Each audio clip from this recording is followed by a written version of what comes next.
In the early 1900s, America could build factories, railroads, and ships.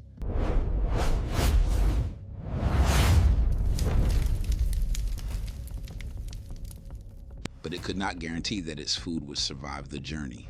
Meat spoiled before it reached the table. Spices carried unseen bacteria.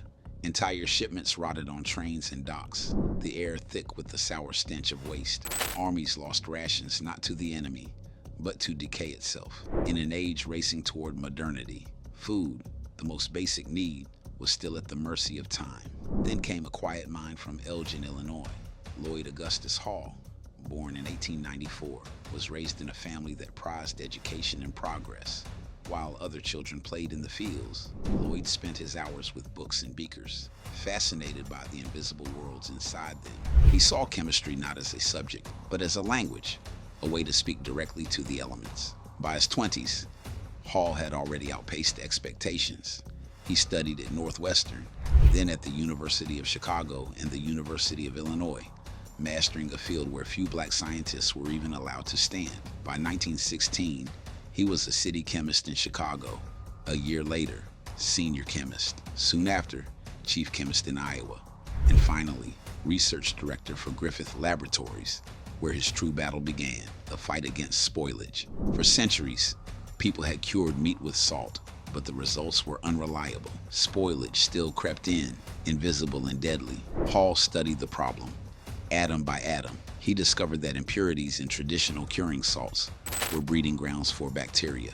So he re-engineered the process itself, blending sodium nitrate and sodium nitrite in exact proportions, then flash drying the mix to form perfectly sterile crystals. For the first time, cured meat stayed fresh, safe and flavorful. It wasn't just an improvement, it was a reinvention of how the world preserved food. Hall didn't stop there. He turned his mind to sterilization, developing the use of ethylene oxide gas in vacuum chambers, a process that killed bacteria without damaging the color or taste of food. That same method would later be used to sterilize surgical dressings, cosmetics, and medical supplies around the world.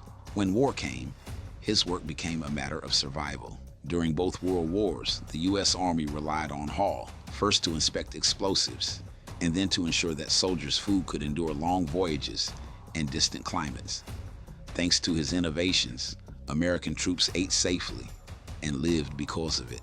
By the time he retired, Lloyd Augustus Hall held more than 100 patents and over 50 scientific papers. His breakthroughs shaped not just what we eat, but how we store, ship, and safeguard the essentials of life. His name may not appear on a label, but his genius is in every preserved meal, every sterilized instrument, every bite that endures beyond its season. Some revolutions never march.